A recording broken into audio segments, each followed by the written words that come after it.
tá mis go Lord le faoi coppla rud aniu, so dús beir Cleite agus Banda cuaig agus in sin Lord me le faoi Acmhainní eile atá ógéine Acmhainní Rangach siar an asca a tar fáil dar bhainnim Nuacht Anois. So dús beir Cleite nó an chláir lu a léitheoireachta mar a bhíhar ach anois táidig clí le Cleite mar táid é lár na scoile ag an foiinte seo níomid just ag déala leis na luamh blianta. So tá Banda cuaig bhí muid ag smuoinú hartfa level rang a trí dá Wanda cuaig, but nói a brahant na daltaí atá óstacóir amach agus beidir scoilehhain be sé defriúil be sé réadá beidir sa tríú teirmid a rang a dó nó beidir scoil na eile ní bheith sé réadá go dtí rang a cethir agus mar sinda. So an churthaige a bhí an agus atá go fáil leis an chláir lu a léitheoireachta tá leanúnathe go fáil leis an churthaige sin tá muid ag tógal na bandaí a thuí ribhe. So banda híon go trí mar is óildaí bhí seaca Lawrence na bandaí sin, bhí na lór intabeg agus tannaí fihe an ranóg a, fihe an bé, fihe an sí agus mar sinda. Agus bhí sé ddíirithe spricacal agus bhí codhór Comhairleoir agus argan si agus plé a thuíostra in san cadíad na spricacal a bheith díhíar na páisi agus go dé mar a bheith muid ag tógalar sin de réir a chéile. Agus Comhairle sin bhí focail uama agus focail sime ag brathir an scíalbug nó ag brathir na pictar comhaid is díans na lór agus bhí máscan de fiction agus neamh-action. So sin rint samplaí as Banda híon agus Banda dó an seáins na pictar. Agus an sin hanig Banda cethir amach. An éirí seo ní roic trotha lór a gceis, bud bhí na lór níos fuide. Bhí níos mó de héics antú, níos mó focail le leo ag na páistí. Ach go fáil bug in cé nach ró listí de spricacal antú, bhí siad ag tógal agus ag athrá na spricacal agus na focail a bhí an úsáid a mandaí híon dó trí agus ag chur lei sin de réir a chéile. Agus réimse a ríis de héicsanna ar ábhar éagsala. So agus beidir gur ahan sibh an bailach omlinn fríd Banda híon go Banda cearta an cló ar an cíarna in úsáid. Bhí go leor argóin si, sular hanig siad ar cóhaontú ar an clóaran agus bhí múnteirí páirteach in san phróiseas ar fad ag codú agus ag tuairt comhairle ar seo ar fad. Agus tá sin Tharbh táhachtach dúine mar sin ag go míimiid ag comhoibriú leis an airneal agus ag tógáil ar an ólas a thugann sibh se dúine. So mar bhagam sa rá anois Banda cuaig. So tá muid ag obair ar Wanda cuaig le breis agus Leabhair an nuas. Agus sin just rint samplaí an sin. Tá actually rint samplaí just ar fapar linne. Ní siad ag na clódarí go fáil. So an rud atá gceist le Banda a cuaig, tá dozen de lór an agus scríb muid híon an checks onto bunaithe ar cabbí checks a bhí an na Méarla. Now ní aistrahain atá gceist mar ní anam Virginia lom aistrahain teigi sibh híon chéan sin as rocht. Nar dhéanann tú iirecht rud ag an aistrú ón Bhéarla, fain tú amach nach bhfuil sé ag an level cíarna nar a churann tú Gaeilgear. So Jana Virginia ornú ar an text agus sa dóis go bhfuil sé go fáil ag tógáil ar Wanda cethir. Okay? So sin rint fáiltíóirí ar as a bhuairmuid teachsanna. Ach Lord Jake a cummuid híon ón bhana níos. Agus an feadh bhfuil an méid sin antú. Na ag an level seo gur ahan muid níos mó na riú an aib atá an leis ar checks. Fiú nach neanamid aistrahain nuair a aon tú checks eile. Tá tú gafa leis na pictar agus an structure den scéal agus rudí eile agus ní a gcónaí fiú agus tú a géirí é dhéanamh siimplí. Tá rint focail agus rudí a caithí tú a choristeach go fáil. Agus Janan sé an rud níos deacra inéalaigh ná mar atá sé a Méarla. So bhí orientáisiigh ag cruthú níos mó checks na muid híon. So sin a fag bhfuil níos mó na lacóid den srai tá sé omlan comha og in hien. So dóis go Virginia certain níos fragri as an teanga agus grú sé níos forstini dun a Chomhairleoir Ranga agus an apáistí. So tá seachtar jeg leor fiction an agus trúr jeg neafiction. Agus mar luí mé tá cóibrú agus an cóintú le clachtarí Harvey táhachtta doing in san Áisaonad. Cai me se fihe blian in san Chomhairleoir Ranga agus bagrálams fé ag cóibrú leis an Áisaonad Aisina Shriel agus Malta Horte agus mar sin agus tá sé Harvey táhachtta go digan siad san cadéta uine mar clachtarí. Now inis tá me sure an tíhile den scéal gobar in san Áisaonad agus ag tógáil an táis cothú I rihanama ó na Múnseirí. Okay? So tríalú na leor seo faoi go is scolanna ó chuí agus in san céad tríal hanig sé amach in éire nach ró codte na checks na a bhí aistrithe go helas go homlan forsinach, bhí siad beidir rud bag róheachar róúthlanach don ísgrúpa sin. So begin doing iar-phríomhoide mahasan liste bhí feibanna eile agin gur éirí costa sí na fhoilteoireachta agus na Cleite inta dír agus marhealar sin ní romad abalta bheith geile le rint fáiltíóirí mar go méid sé rógaí ar fad an cadana sa ail ar na lóirsachaí. So chur sin bhfuil ar rudí agus bhí ar an tiontu agus ra right béirn seo dhéanana as ar stuam hían agus níos mó a cruthú muid hían. Ach na Maltaí agus ahan rud ar waithe le lasíthe agus athraithe a tháinig arás thuginn ó na scolanna churmadíad a le a bhaim de réir mar a fuairmadíad agus rinn siad atríal ar coid an leor agus fuair siad níos lechod acu go thomla nuairí sa darna tríal. So bhí cod mhór pléite deanta ar seo le grúpa de 6 scolanna. Okay? Agus an sin tháinig focus grúpa de ceithre bhainseir a bhí in san phróiseas ón fíorthús le chéile ag an Jerry agus díontí Virginia ar na leigeanatha dearanatha og duna leor agus ord na leor comhaid. Okay? So tá an tríal ó dheas a gcóir le cág ag gol ra ag an mhaimete agus ní fad go méid sin críicnithe, so tá just ag fanna cos rinmuid an sin leigean deisceartach de ahan eile leor. Tuigi sibh in manda hiandó trí agus cahar tá rint acu tá leigean tuisceartach leigean deisceartach ar fáil chuide eile go háirithe manda hiandó trí ní ró sin de dhé. But inis ceannas go níos mó de héics an tá na difriachtaí na ceann si le sonrú níos in ahan leor, so béá leigean de gach eile leor. So tá just ag críicnú an tríal ag gcóir le cág ar an leigean deisceartach agus nuair aimiid na Maltaí agus na lasíthe arás uí sin, chuirimiid a bhaimiad agus rathaí an tiomlann hiag na clódóirí. Okay? So bé sé ar a bhealach rih bhád mar sin de. So tá coppla min athrú stíl na clóir in rud a bhí sort go helas go thomlann leanúnach fríd banda hiandó trí cethir, tá muid ag táiseacht ag athrú getabal é. But ní móran, tá checks go fáilinn san clóir an céarna.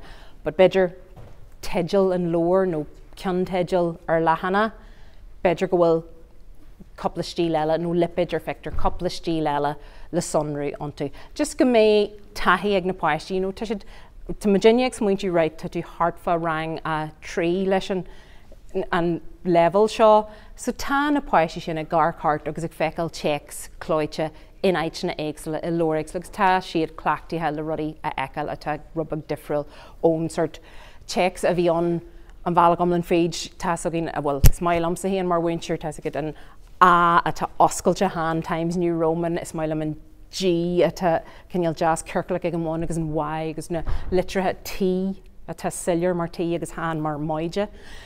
So tá in san checks tá sin le sonraí go fáil, but tá éagsalacht in na ceanteidils na lipidíogs rudí eile. So dóis go níiríonn siad clachtaithe le rudí eile eiceil, but hán gohfuil sé ag chorástífa.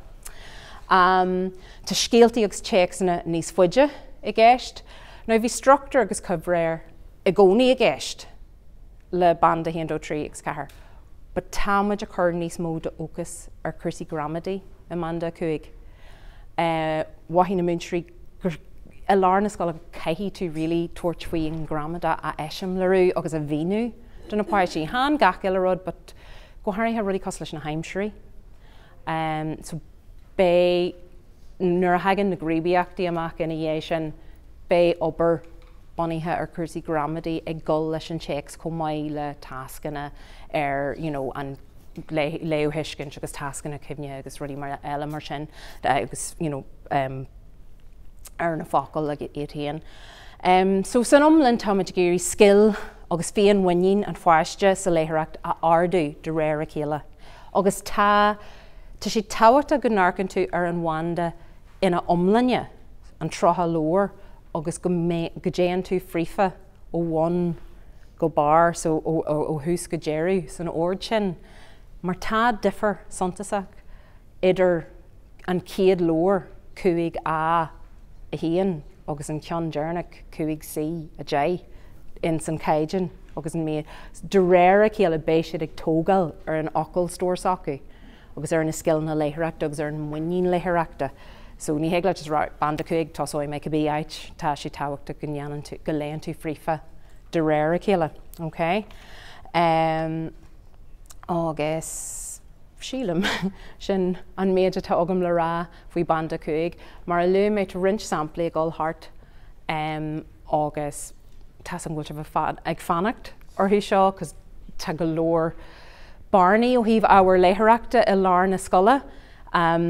Mar a luí méid nuair thosaímuid ar an bhanda seo dúirt na múntrí len bhfuil is agad tá na páisí seo ag léú beidir uaisciltaí buga i méarla ag an sin so, you know, Janíart rudí mar sin a cruthú agus fuairmuid coppla rud siimplí a héalmuid i méarla agus rinmuid le an Gaeilge dóibh agus tháinig siad arás rá actually, you know, when san darna teanga nó níl siad réide sin. So tá scéalta níos foiide antú, but níl really ar scéal ar bí a gceist, you know, because támuid an corvé an dúirthín an chuid is mógin ag obair in san darna teanga leis na páisí, so ní héaglann really bheith ag léim so le bhfuil siad abal siúil. So, but sílam sin an Jerry leis an ceann sin an bhfuil ceist den your bí module a banda cuaig. And it'll just be the really first of the straight key, so damage a goal free for second yeah. week, Cursey, China, with that. Yeah, just a little bit yeah, Támuid go bhfuil. Yeah, so Támuid go bhfuil tá an ghfuil córrod agus oh god yeah, so Támuid go léu phríofa a réist agus réist agus chur hart ar réí éagsúil just le codúlan just ahanrad a ahant sulla déan siad ag na glódóirí. Will they catch the game then or they catched? Will catch the late fish in Trina and for one hour and sí níl na leabhar an mhaí iad héan agus chucí na leabhar amach agus an sin bé na gríbíochtaí in dhé sin agus just ó híomh cursaí airgid le fíorinne agus cursaí Acmhainní Ranga, you know, ahan rud a eileach a híon am amháin. So yeah, bé na luair an mhaí iad héan ar dúspéire ach le codí dé tá muidir dúlas bheith cóibriú beidir le sían a grúpi eile le codí len tascanna agus rudí chur amach. Okay. Agus tásúla go méid beidir, you know, cuasaí inseirmhíse do bhunscoile dhea-úsáid Cleite agus beidir Acmhainní léitheoireachta eile, you know, the cuaig so támuid a caint agus ag Tionól, so bhí farmach den a fhorbairt nor a hagan si. Yeah. Yeah, so agus tá a go bhfuil ag cáhfuil go bhfuil neart aisna hána féinar fáil de banda híon dó trí cethar ar líne, yeah, agus, you know, bunig úsáid asú. Tá tiilú ar fáil ar hiú soginne héan Comhairleoir má bhíon ábhar breise hí or má héanta bhíh aisaonad.org agus an lehanana takeíocht. Okay, go bhfuil má héanta síos fríd ag cléite dheoir tú níos mó agus na náis cé gacrad an sin, but tá níos mó ar fáil an sin. Okay, so tá má gáil raithaigh an darna chuid den caint seo, so nuacht anois a chairde.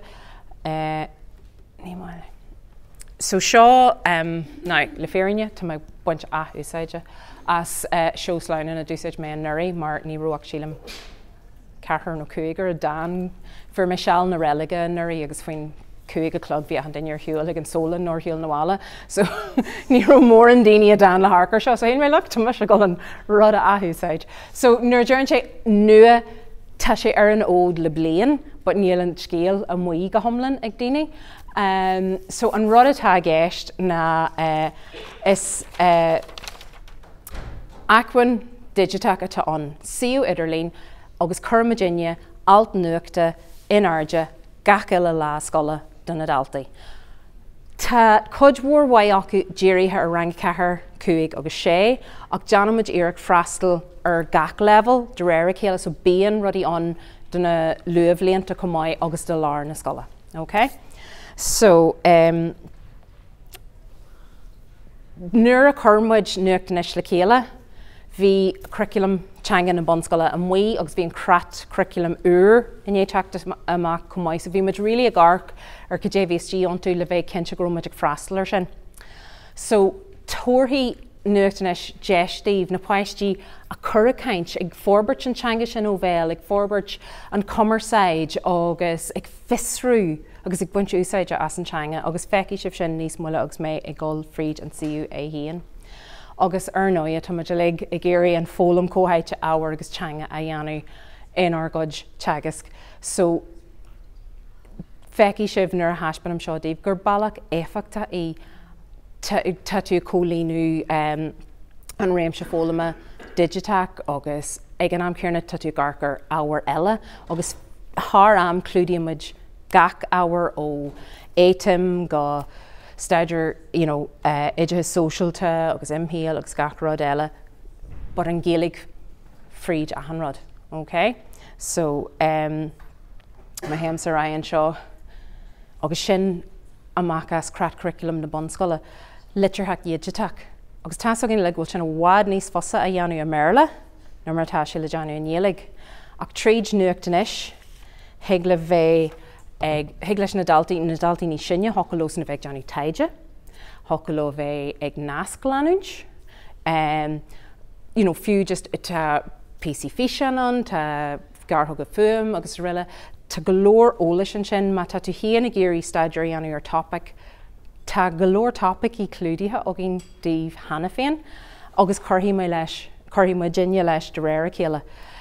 So béis bhabalta an leittheoireachta Digiteach a raigart go samhailte in Gaeilg. Like níl tú a gráil an fáistí ó gógus chur rud gan in Gaeilg is teach an Google go bheici tú go dé haigean aníos agus ní heag le a gcónaí bheith brathir go dé haigean aníos le Google. But ar an siú soginne, is féidir lo a bheith ag cuardach tíbhtíad an siú agus dúí siad codmhór ólas agus é a le go samhailte dóibh. Okay? Honnig se bhfuil sin na príú innealachtaí.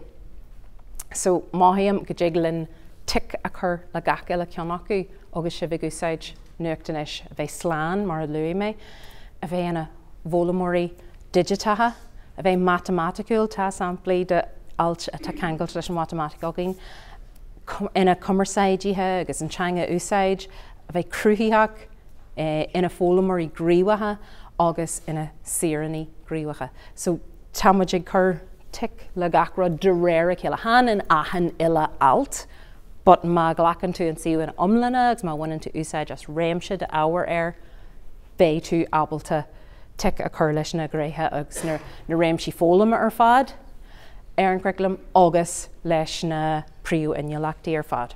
Okay?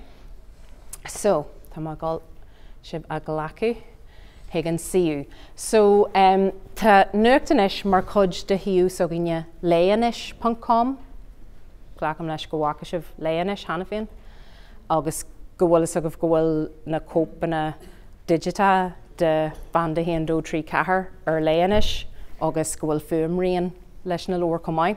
So nuair a lágalann tú isteach ar leanis na leitheanta seo, ar dúspáir iarthaí sé ort an na fiannain a ceadú, so John sin lebardal, agus an sin iarann sé ort do canúint a réanú.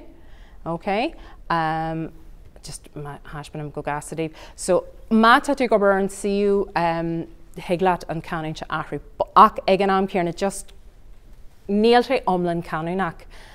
Tá muid ag scríb ag sa caidean an seo ach tá chóras an tséimhithe agus chóras an uirthe in úsáid agin. So chóras an tséimhithe do cúige olaú agus chóras an uirthe don trí cúige eile. Okay? So beigi me seo inniu agus an sin riní altneachta. Bhfuilhín daobh monahhacha se bheith an ran ó folainne sin go agus orchestra go leor aiseanna an sin a tá Tharbheith úsáide.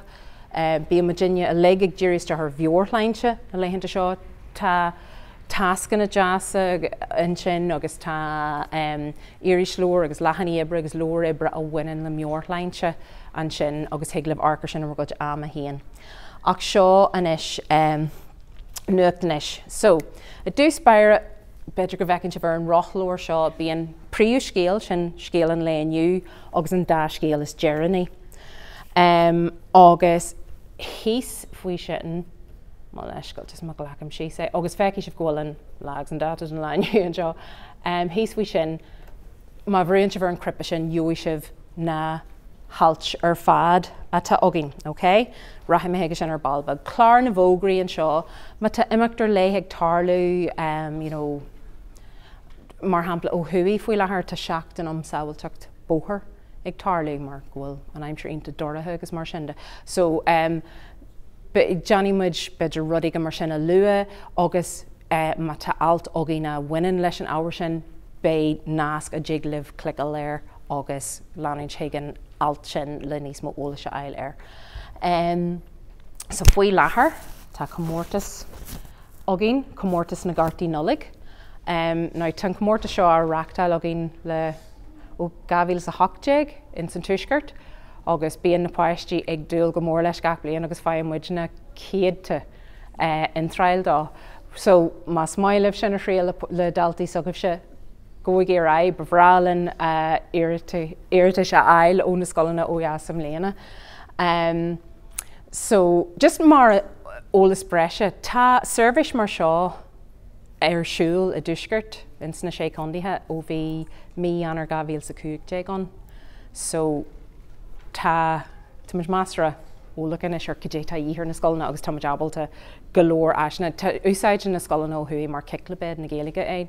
So nuair tá siad na gurí staidirí an ar topic ó John Check ar Chomhairleoir an taimtá ar thuí. John Check ar an Chomhairleoir bhfuil aisna ó tá golóir dúimiid sin agus sin. Agus be me ábalta sin a eisiom le idir don rang agus mé caint faoin taistil sa spás na go bírad. So tá muid a géirí sin a thógáil díobh si de réir chéile. Agus just má bhrúm sa go gasta ar listan an alt. Now, chosí Virginia seo céadla mí van fór fé sa trí. So tá breis agus céad alt, hanna féin an seo, agus rinch filtein féraí, rinch nuacht de bictar, agus rudí eile. So, you know, heaglaat an bara curdi a úsáid an seo le focail a churistra, mar hampla luí mé meorlain sin. Just ma tá dúg Johnny seo leis na páisní sinne agus a géirí orthú an taide dhéanú aber lo bheith curmach faoin litrú, cos má bhí litrií an tiad an ocail tas a go níl an rira abalta an matchail a dhéanú, so just go méid siad curmach má chuann siad litrúiste. So an seo na halt ina bhfuil tagartí do bheorlainse agus heiglibh arc orthú siúd. Má héim sa ráis, níl má a gáil síos ba tá mar dúirt mé. Breis agus céad altan sin hanna féin, ag beidir go bhhaca sibh ghfuil scagarí an seo ag an taobh seo. So hoca libh rudí, má tú curtú rudí gan bhfuin an aidseanna, le cultúr, le creidú, le álaí, nó cheardíocht. No beidir gur bhaileat rudí gan do bhain na scola. So, now, seans go bhfuil scagara eile í thuirín lár na scola agus thosaí mé chuirstaf is dean mon na scola agus tá rudí an seo cosal le seo agus tá sé den na níon bheige agus níon mhóra, so seo rudí gan rimid just riban saoirú lá cos trá. So I'm going to bring Hertan. Cola snava. Richie snava. Okay. So chain chair I fridge an ocal store a bheith úsáide ag na páistí bag agus iad a caint, faoin trá agus, an leitheanta sira in san tairí agus mar sinnda. So sin fórsna duna poisttí baga, ach an sin tá rudí eile ma héamsa rá sin Jimmy sé ón scagar, bunscoile. So, couple of rudden seo, agus beidir go bhfuil níos fórsnaí hartar rang a híon rang a dó, okay? So seo faoin aimsir, okay? So ag tú scagailt bíon fecinn tú comhairle sin na cripí seo. So rarc dyslexia card, má bhaithíonn tú beidir go bhfuil couple of questions and rang agad agus beidir go bhfuil clíonú chun dyslexia orthu agus bhean Caisleán buan lonrach sin a churas dearthu is breir seo, okay? Athraíonn sé an cúlra agus ná hanar an cean seo má leiscail cos tá sé hana féin in clóir in níos mó. Úsáid muid clóir in níos mó na halt sin do bhain na scoile nó lár na scoile agus tá cuma orthu go bhfuil siad có fada, but tá níos mó cean scoil panarach níos mó níl an aird sin scrífa antu agus tá níos mó picture antu le codú leis na páistí an scíal nó an talt a hiiscint. Okay? An rud amháin eile, má tá focail an agus sílamid ó beidir nach digí na páistí an focail sin, níl chuimiid in glas agus níl a deanú acu ach an néir a churthar an ocail tablet nó an lothóg a churthairt ar ribhre agus prábaí míniú anuas nó aníos an ocail sin. Okay? Beidir gur bhaithimiid gur seo rubbag canúna so nach digid siad fadúda so chuirmiid faoi in airde faoi agus ruí mar sin agus an siar drochaimsir siar gan stad. So ag jeirú gacailt comhaid bíon tascanna agin le play nó le déanú. So, you know, hanamhain go muid ag tuairt text dit mar bhaintear, but tá muid dearí tascanna díobh comhaid smaoin si le codú leat play a bhainnaí hart ar an alt nó beidir obair cóibrú nó obair aonrach ag scríomh nó go bíomh nó tarint picture agus mar sin le go mé na páistí a clachtú ar na focail a thóg siad ón alt agus ar na conceapanna. So go dtí mar bhaithint híon faoin aimsir, creid na landíní go mííon tionar mór an aimsir ar an spin a bhíon orainn an aontaíonn túla sin, míní de bhreagra, tá an drochaimsir a chuiriste ar na fermiúí, an dig leat smaoinar fosterbí eile a bheith híos leis an drochaimsir. Míní céndói a méh an aimsir a nó an arthaín a chuiriste ar an fást sin, so just iad a chuirigh smaoinú faoi rudí eile a bhaineann leis an alt.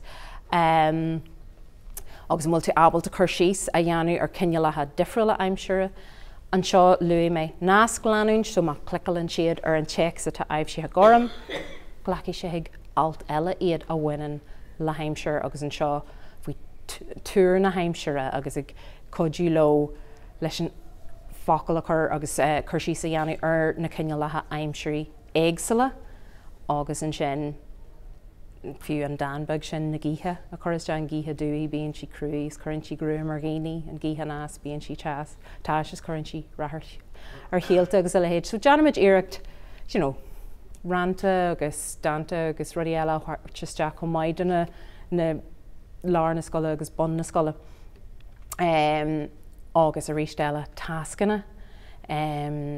You know, beidir chur ceistir de hisismóirí nuair de chean hisismóirí an bhfuil cuairthaí aimsire ar bí ar ólas acu a codúí le daoine an aimsir a thuair agus tá míniú an sin ar cuairthaí aimsire léideanna in sin go dtí mar a bheas an aimsir. Cibhéad focail a bhain leis an aimsir tar ólas agat, bailí lista mar rang, scariad an neagrúpa, de aimsir, drochaimsir, you know, máisí na frásaí agus na focail sin chur an airde hartar an seomar ranga iad. So rééis just i géirí agus taring picture le gáil lo. Tascanna bagus siimplí, but just sa dóis nach bhfuil ar an muintir gáil, oh, right, go dé a dhéanam sa seo, mar tas an bhfuil muintirí ionta gríthe agus níl an tá mag a bheith ag Johnny ahan eile rud, so tá golóir smuintí chutha isteach ó gine hana féin daobh. Agus ní caiisih gach eile tasc a dhéanú, but tá réim sin agus heagla bheith ag picú a maithastú. Now, tá sé táhachtta go dingte, bí ma déine ag dúil is go léithí an muintir an talt leis na daltaí ar an céad dul síos. agus an sin hoculós an golarás beidir mar aberháile a sin ní sinne mar haide nó go joculó golarás ag an níos muile an an san teachtain. Okay? Agus go méid siad san abalta déala leis an sin nuirtá siad, nuirtá sé léite lo ar dúspáir é. Agus fiú go bhfuil tá neart áhar cainte in sanna pictar chormuid leis na halt go maiid. Now, I'm going just on my leis go raibh méid an ceann seo, so rís dal just picking me seo. Luí mé má leis go sin altatá sort níos fórsnaí doghaoine ní sinne mar luí mé rudí atá ag tarlú faoi láthair so sin ceann faoine tiltte sa Spáin. Just an crippa seo cheangal leis an achlóir. Má bhrúann túr sin Janan tú gach focail atá an seo in clicailte agus ceanglaí sé ag cheardlann.ie. So, mar hampla, hocail lása aber ní heagam san focail sin lanúint, okay? So, glaci sé díreach mé ag cheardlann.ie.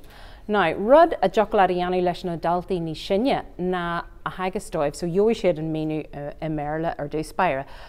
But teagas dóibh má bhríonn siad ar an crippa oriste ar an foclóir oriste sin ceann Gaeilge go Gaeilge. So hocail leat coppla focail a ail agus iarú orthú míniú a ngéalaigh a aimsúdait ar na focail a ficinn tú amach hasan alt inné an rud a cóléoló. So sin just coppla smaoinú ag spéidir an sin an jocoló coppla abairt a comú leis an focail thug tú dóibh agus abairt mar an focail eile choristeach na ait nó abairt eile leis an focail eile ar cócéal leis. Okay, so sin just agus bíon sort smaointí ar waithile abairtí agus rudí an seo like úsáidí breise leis hís an sin. But sin higlaat sin a eisiom leirú leis na rangana ní sinne. Okay? Well, rudderbí eile, oh yeah, just raim ar rais hig. So G Cangal agus raim ar rais higan lehanana bhála nuachta an seo. So an neanam sa jarmid, just to couple of rud iontak ma hen to shees ar an lehanana bhála nuachta an seo. Gol seo lú ar dus, cos níor bhhaim jarmid anna ar nád don ide. Tá nótaí an seo a codúí liv nuachta nes a chur bhaim sa rang, go lór smaointí fu go déan dói a jocolate é a úsáid le a rang, okay? Rudí ar an don a rang ní sinne, rudí ar an beidir níos mód an a rang níos oige, okay? So heglah léu fríd sin am mar god ama hían nád don ide, okay? Is bralam hían na gcuirlaidí baga seo luí mé gohfuil rudí agén a bhainean leis an matematic. Well, seo ceann acu ach tin níos mó tíbhas tíad na halt, so mar hampla. Lár na scola, aimsir, téim a mór bhí na phlé agad, leis na páistí lár na scola. So hocolós na bheith garcar, cé mar tan aimsir a máile clia aniu, cé mar tá sé i mil firste, an bhfuil differ idir an teocht, an bhfuil differ idir an comatar an aimsir, hocoló a bheith ag deanú leibhseil sonraí úsáidte sin ag deanú tafaid ar habla, ar graf agus cart agus mar sinda. Tíreolalas dar náide, tá siad arcar an léirscail den tír, cá míon, cá bhfuil na cathairtha seo, okay? So an sin is bralam hían an ceann seo gcuirlaid an cloig rónda, agus mar eicisibh tá siad taispint an tam in sna haitna éagsla, agus higla bheith a stoppaí just ag brúir sin. So anis tá sé, well, thora bheith fiche go dtí a trí an seo an éireann, cén tam a tá sé in Nuacht. Ciféad ar cloig sa differ idir an tam an seo an éireann agus an tam in Nuacht. Bé tú ag tuairteiste an tíreolalas ag aimsú na haitna éagsla ar léirscail an dóin, bé tú ag tuairteiste na hólaíochta ag arcar réún ama agus cén fá a míon an tam difriúil mar go míon an dóin ag casú, cén bailach a míon sé casú agus mar sinda. So cud mhór an sin agus higlah ar náide an clog a athrú an clog ar déag go dtí an clog ceithre uair is fiche, okay? So sin gcuirlaid ionta mai donna daltaí beidir bogan níos sinne. Dar mé má leiscail scríb mé síos lista ar agla gonnean ín jarmid ar ruderbí táhachta. So má héamsa arás just pici mé an talt faoi na cartaí nulagan seo. so seo sampla de cartaí a churpáistí isteach rive agus an fá go mííon cartaí noligán an star a bhainean lo. Okay? Sin an ciad carta nolig riú a seoladh. So héglah neart ólais a eileachas a bheith léir an Chomhairleoir agus a rís eile tá tascanna an seo agin díobh agus héglah chuirime just rudí cosla ó a fáilte más maileh lista scríbh daginal agus freigrailreis a nílig, sure is féidir noted an winter beidir leis an ólas sin a churnahála ag tuismóirí, chuirimiid ólas mar sin is deathtíh. Okay?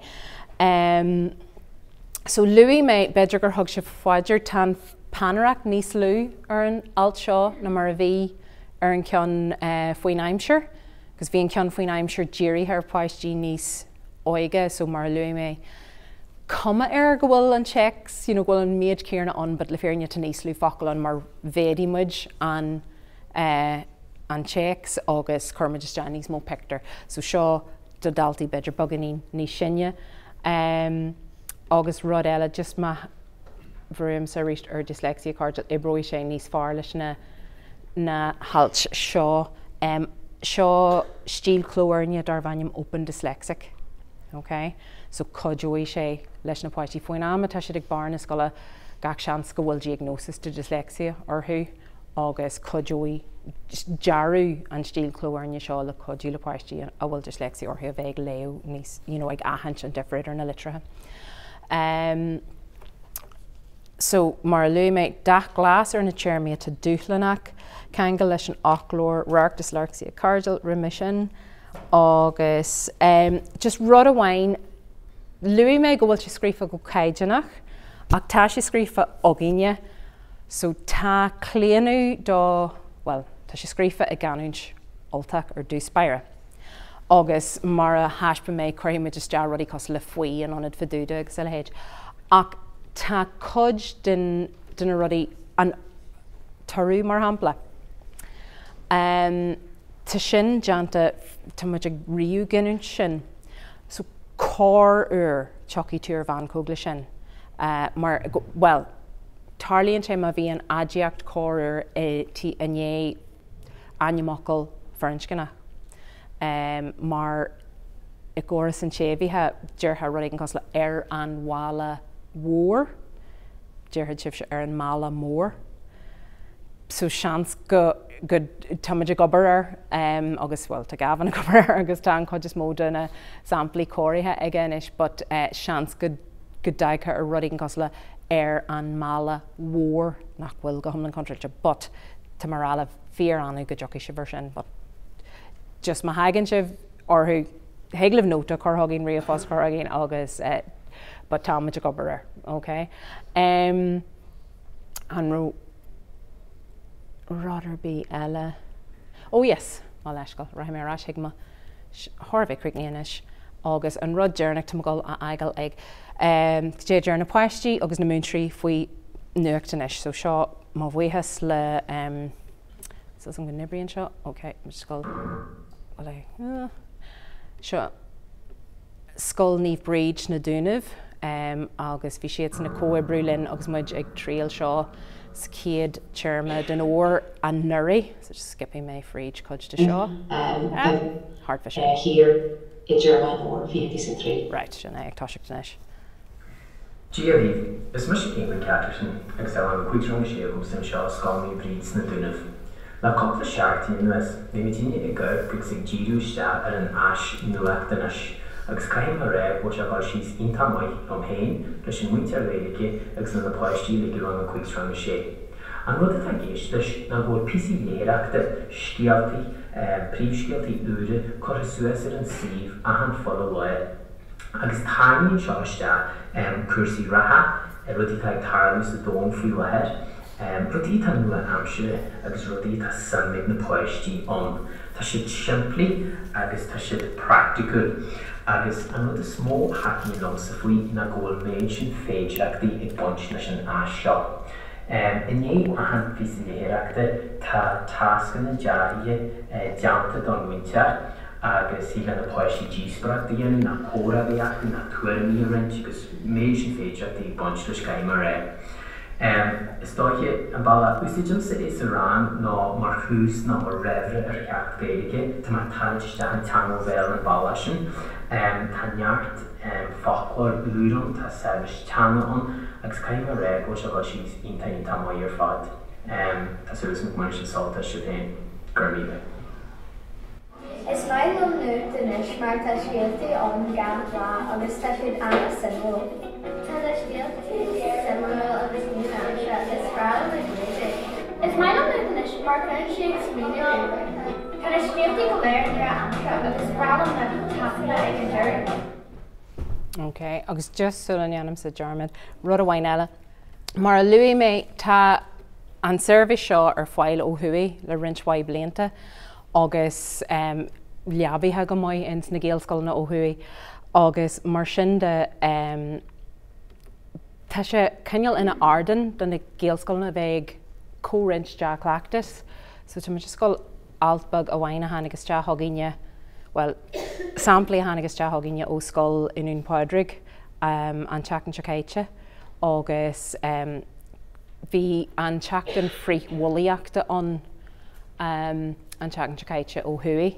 So com daltaí an ranga seo dananta a crostathe faoin tromaíocht nó faoin mhoideacht agus an sin chuir siad rinsead gúsach híana a chur le físinbug.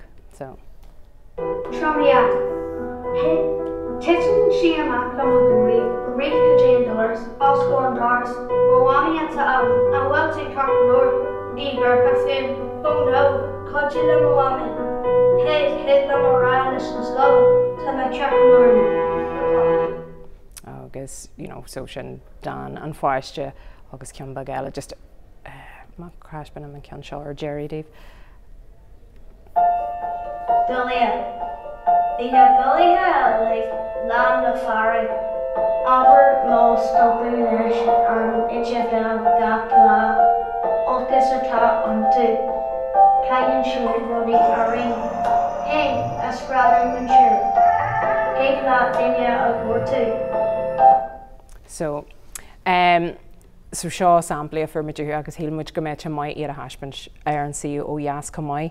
So Marial scríb me trorathe leis an altin Comai ar an dói is a chur siad sin le chéile ag buinte úsáid as Bulgari Adobe má tá teachtugah ar Adobe agus animate your voice nó chur beocan le agu tá na trorathe ar fad an sin mas maiileh sin a phríal le rangna sagah se, but churmuid fáilte rih incur ó na scolanna agus bímuid brasáasta incur na baistí a haspint ar an ardan seo.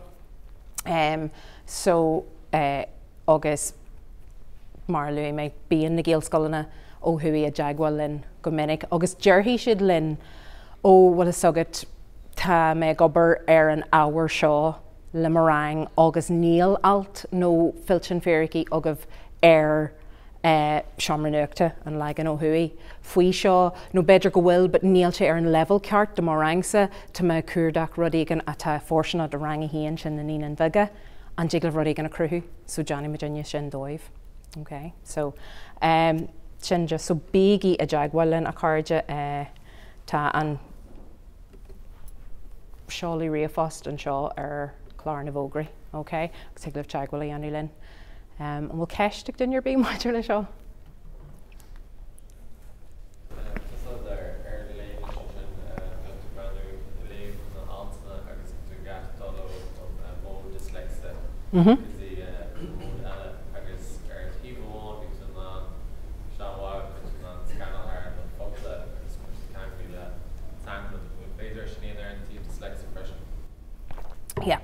Yeah, is féidir, so má go leicil an seo agus chumsa an rach dyslexia tá go fáil cheangal leis an achlór ar fáil, so beidir nach digan siad tiltte seans gur forméide til nó tilne, so hocaló arc agus fecail cé acu right go dé tá gceist leis, okay? So tá sé ar fáil ar an rach dyslexia cardial. Ceiste bhí eile? I'm going to just during mission pop on top of your fad, maybe mission before cycle school who more dirt angle like fish and new stage got Gael skull on the law August I got on Ryan trees and skulls so got margin bhí sé nósagin éisteach agus feictear an Chomhairleoir Oideachas an tal fan lé. So fan am long bhí nuacht an lé nó cléiste nó Cleite in san Ranga ar fad má bhí ní géad dúirt faoi go háir má bhí rud ar ag tarlú le glab bí a dóna nó glad a deancha ó orpacha nó rud mar sin. Agus sin gur déisiúnta é leis bhfuil nuacht leis an réals an na hart fan ceantar céanna nó iad siúd atá beidir cruúsgrúp í chana féin te obair le beidir chanscoil le bíú se le ó bhéh se scríbhneor nó goléireg. nó mar seo chuir bhain go bhfuil si chur se háléisgur seo sé achan lá agus go deach si le chéile th Zoom ach seach an rudig na fléin rudig na fiú beidir déiste de có cuatas nuachta na rudig na anana sin bhfuil sconnig obair ar chóhanscoil chun rud a chuir isteach agus feici siad tuair na hibrin a bhhaigh si ban na rudig in Nigeria. Is éis dá fréis é agus sin bhfuil dé sin an scol na teach chéile a bheith cuairbrú. Gur mai go Robbie. Just rud eile like bí much brasasta nar aimiid fí sin agus beidir gur ghlacóideach of part in san real life science, but tá go leor fí sin an seo má tá fanarmh fiú a chuid was live agus sibh ag teagasc ábhar óideachta ach Comhairle sin just le gomén apáistí a géisteach le ábhar óideachta inhéalaigh ag páistí eile, so higlah legiméidíh arcar an cean sin, but sin cén dóimíon bolcáinnig plesci agus tá siad a caintinnéalaigh bud chuir siad fáhéide le méile leis ar bhaithe le sinna choras commórtas mar sin, but tá go leor fí sin an sin agus iad deanta go héntaíon tá mai ar fad. So bí muid brasásta nuair tá muid abalta na samplaí ibre sin a córinn seo ceann ba galanta páistí in san néanra agus iad ag clachtú ar macatón sin cóin a cosal le lau, so teangan na córthaíochta.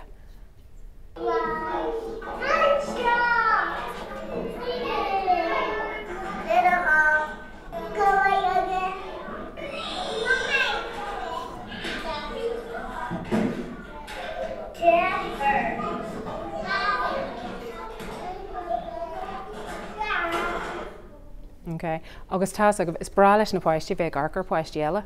Do you know? Is chuann siad simmins an rud atá a dhéanú ag páistí eile agus tá si go mbeidh go mbíonn siad ábalta arcar páistí eile gríomh inhéalaigh, you know? Agus tá nuachta beictear agus rudí eile agén a tá tharbhéid as cuairdeach puzzle agus cluichí comhaid a cháirde. Filtin féraigh sin ailt níos foiide agus níos mó ólais antú. Beidir go mbeadh cuideachí sin, well, cud mhórmhaid acu tá siad forsin do mhar na bunscoile agus fiú beidir an céad nó an darna bblion den Bhunscoil comhaid. So mar hampla tá rudaí an seo le cudmhaid a bhainean beidir le daoine sa staraigh mar sin de níor ceart go raibh hamsters ceann sin bearbs Jackie ar sin, but tá cud acu forsinach do fáistí níos óige, but cudmhaid acu beidir do fáistí níos sinne. Okay, so mar hampla téimi cos leis an leithceal agus an cólíú agus scala Richter leithceal a rís le scéal Martin Luther King. So rudaí mar sin actually agus mé arcar tá máscan an seo rudaí atá dul lár na scoile bar na scoile agus fiú beidir céad coppla bliain sa Bhunscoil, so rudaí faoin cogu agus in Gaza agus Caisleán na star agus a an rud sa dóis go ddíglaat sin a phlé leis na páistí inhéalaigh. Okay, so sílam sin an cod is mó den stuff bhí me a géirí a chur faoi mar mráid. Ceisir béal? Right, phew.